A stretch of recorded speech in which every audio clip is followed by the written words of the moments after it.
Thank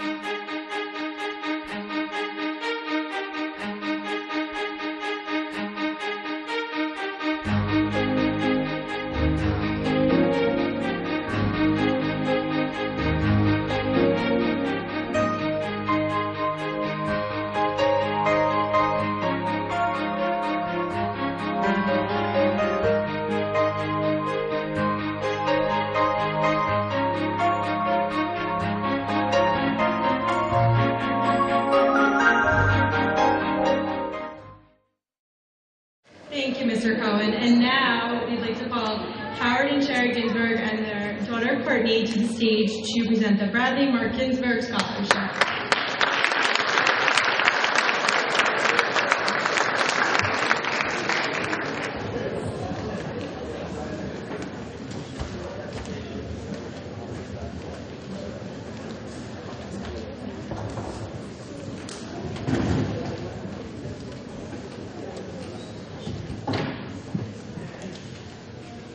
Sherry has laryngitis, so Courtney. Bradley's scholarship award this year is $7,000. And first of all, I'd like to thank Sarah Firestone, who's been for her great help this year and all the other years. This is the 7th year we're awarding the Bradley Marc Ginsburg Foundation College Scholarship in honor of her beloved son Bradley. Bradley's scholarship is awarded each year to a West Boca Raton High School senior who exemplifies Bradley's exceptional values of honor, goodness, humility, intelligence, academic excellence, hard work, determination, and altruism towards others. 5 years ago, we presented Bradley's scholarship plaque to the West Boca Raton High School in a beautiful ceremony, and the plaque hangs in the main office of the high school, and each year the student awarded Bradley's college scholarship has a name inscribed on the plaque. Bradley was one of the strongest students at West Boca High, graduating 4th in his class with a 4.82 HPA, achieving all straight A's in all his courses. He scored 5 on the final exam for each of the 10 AP courses that he took, and he was awarded the National AP Scholar with Distinction. He also achieved the Boys State Award. At Cornell, Bradley achieved straight A's during the first semester, but Bradley would not want us to tell you any of this, for these things were not important to Bradley. Bradley was extremely humble, modest, and non-materialistic, who would not talk about any of his achievements or display any of his awards. Bradley had only positive things to say about others and was the most moral and ethical person we have ever known. Bradley is the best person I have ever known and is my role model. Whenever I'm faced with difficult situations, I always say to myself, what would Bradley do? Every applicant writes an essay as to how they meet Bradley's values, ideals, and goodness. They are asked to read Bradley's plaque, which states many of the values Bradley exemplified, such as honor, kindness, humility, intelligence, academic excellence, determination, altruism towards others. One of our student applicants in her essay wrote the following about Bradley. Bradley was the type of person everyone looked up to. Extremely successful both in school and out, yet in a way that never made others feel below him. A strong leader, but a kind person. He was one of those few kind-hearted people that most people meet only a couple of times in their lives. There can never be another person like Bradley. Bradley was one of those people who always did really well in school, but most people didn't know that. He was very humble and never bragged about his grades or his successes. Bradley was always helping out others. The student's essay continued. It's doing well in classes, not just because you want the grade, but because you have a passion for the subject and for learning in general. It's knowing how to manage your time. This was something Bradley always managed to do. Even though he kept up a rigorous academic curriculum, Bradley knew how to have fun. Her essay then concluded. Bradley had a way of lighting up every room he walked into. He was always smiling, and that smile was contagious to others. He always made everyone laugh, and all his teachers say he was one of those special students they get in a lifetime. While I believe I meet many of Bradley's values, ideals, and goodness, there will never be someone else in the world like him. When I asked her how she knew so much about Bradley, she said that her sister was in Bradley's grade and knew Bradley, and that was the way everyone thought about him. Many of the student applicants spent time researching what they could about Bradley's scholarship. Some knew about and watched on YouTube a speech I was invited to give at Emory University Law School last fall about Bradley and a landmark and winning lawsuit against Cornell in the city of Ithaca. The end result of which shows that if one lives their life the way Bradley did, they will succeed against the greatest of all odds. 5 years ago, I decided to sue Cornell because of what happened to Bradley at the campus Gorges. Between 1990 and 2010, 28 young people passed away in the Gorges at Cornell, and many more before that. In spite of this, no one did anything but talk. Cornell and the city of Ithaca continued to refuse to put means restrictions on bridges, i.e. fences on the bridges or netting below the gorge bridges, because they were worried about ruining the viewpoints from the gorge bridges. I was determined that this could no longer go on. During the lawsuit, I incorporated Bradley's values of only wanting to help others and save lives with no monetary or personal gain for myself. Any sums awarded to us would go to Bradley's Scholarship Foundation. Cornell, which claimed to have one of the best university mental health facilities in the country, knew or had to have known the following student suicide statistics. Over 50% of all college students will suffer from severe depression. Major studies show that at any point in time, between 15 to 18% of all college students are seriously thinking of taking their lives. Approximately 5 to 7% of these students attempt to take their life. Until the age of 23, approximately, the frontal lobe of the brain is not fully developed. The frontal lobe is what exercises rationality to overcome emotions. At Cornell, 50% of student deaths were by suicide by jumping, versus 2% nationwide.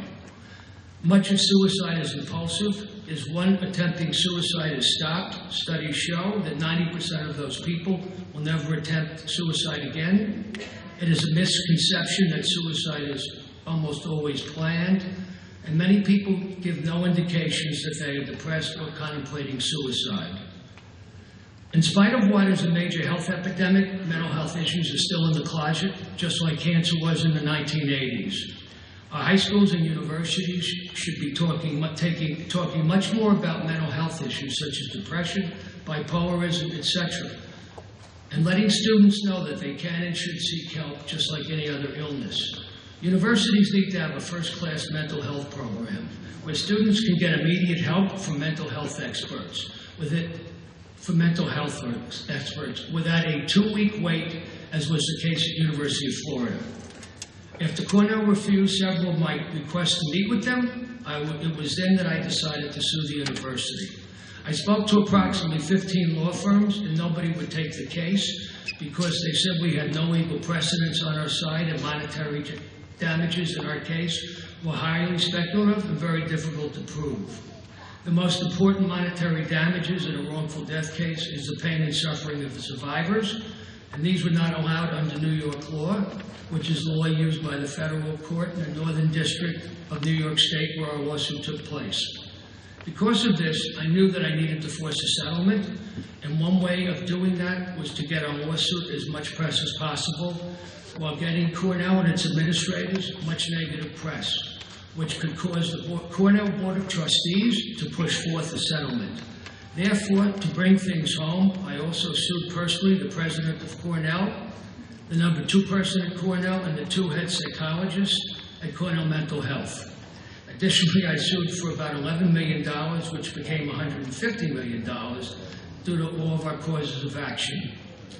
I was advised by the attorneys I spoke with that the facts of our case were totally against us, that Cornell did not own the Thurston Avenue Bridge, which is where the situation with Bradley occurred, and therefore how could Cornell have any liability with regard to a bridge they did not own? The city of Ithaca owned the bridge, and everyone knew that municipalities were basically immune for being sued for such things.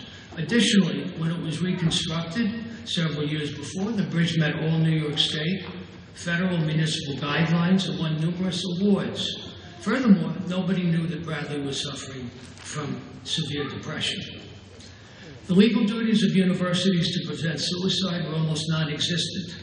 The only exception and only possibility at the time of our case to hold the university liable was that the university needed to have a special relationship with the student who took their life to create a legal duty to prevent suicide. In other words, did the university have notice of the student's mental health issues whereby that student was being treated by the university's mental health staff? And was that specific student suicide foreseeable? There were no federal court cases on this subject, and most state cases rejected the special relationship theory.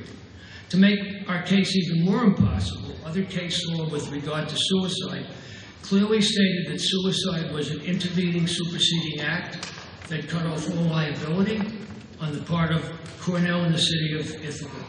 This basically made it impossible for anyone to be held responsible for and liable for the suicide of someone else.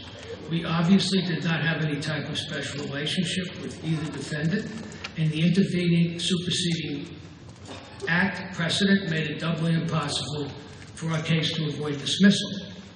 Every law firm I spoke with told me that our case had a slim to no chance of succeeding, and by the way, Slim just left town. Being persistent and persevering, I continued Googling wrongful death attorneys and finally found a sole practitioner who took the case on a contingency basis. We filed suit in the federal court, Northern District of New York State. Both Bradley and I were plaintiffs. The name of the case was Ginsburg versus the city of Ithaca and Cornell University. It turned out that the attorney I hired had never been involved in a lawsuit in the federal district courts. I became co-counsel on the case. While I am an attorney, I had not practiced law for 30 years and had never done any litigation. Cornell had very experienced counsel and never lost a case. Both Cornell and the city of Ithaca had access to large law firms with a total of approximately 300 plus of the best attorneys in the country. It was a true David versus Goliath, but in this case, David did not have a slingshot. However, I approached this case with Bradley values to save lives and do good for others. I spent 4 impossible years and 1,000 hours on the case, with Bradley always by my side. Cornell and the city made motions to have our case dismissed, but Bradley and I won each time. We set crucial legal precedents which will save lives. These precedents are now being quoted by lawyers in many other cases to help their clients. Our case is now considered a landmark case and has been written about many times in numerous law review articles, legal newspapers, magazines, legal treatises, and is taught about in seminars for educational institutions. Federal Court Judge David Hurd overturned all of the prior precedents, accepting all of our theories and arguments. He ruled that the possibility that Bradley in particular would take his life was irrelevant. It was clear as the owner and controller of the bridge that Cornell and the city had a duty to maintain it in a reasonably safe condition to prevent foreseeable suicide. No longer was a special relationship necessary to establish liability. In other words, the university did not even have to know the person involved. All that is now required is that defendants' actions or inactions could foreseeably have caused the harm to anyone. With regard to suicide being an intervening superseding act that cut off any liability for the defendants, Judge Hurd ruled that when the intervening act is itself the foreseeable harm that shapes the duty imposed, the defendant who fails to guard against such conduct will not be relieved of liability when the act occurs. Basically, this shattered the prior precedent for the intervening superseding act theory.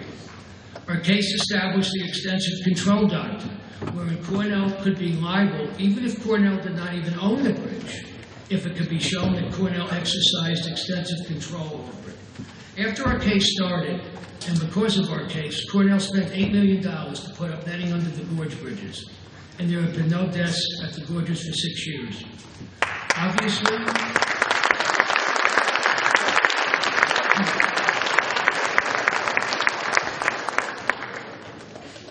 Obviously, if we could introduce this fact to a jury with regard to Cornell putting the netting under the gorge bridges, it would automatically show that there was negligence on the part of Cornell and the city. However, such remedial actions taken after the fact cannot be introduced to trial.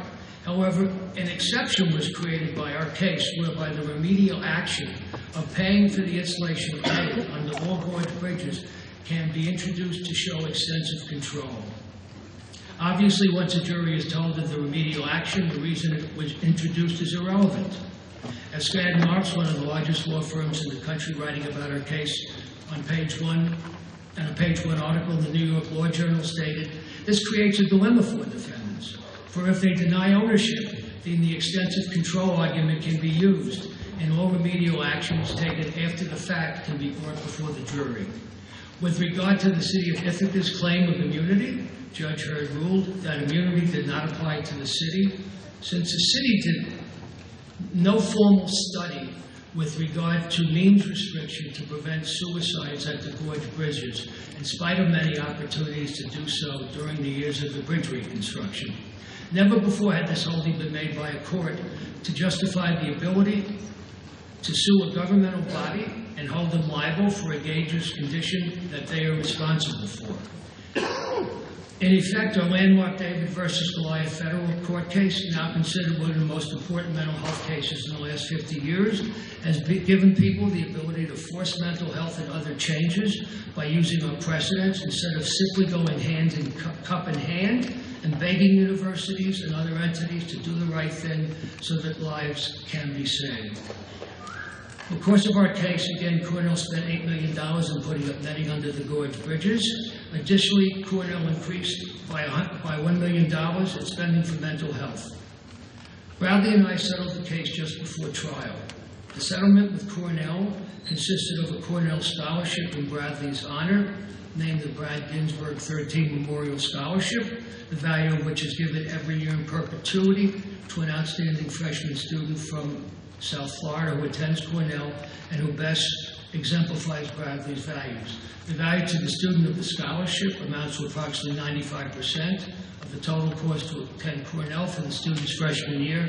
This year, the scholarship was approximately $55,000. Another Cornell award created in Bradley's honor is named the Brad Ginsburg 13 Award for Outstanding Student Service at Cornell University.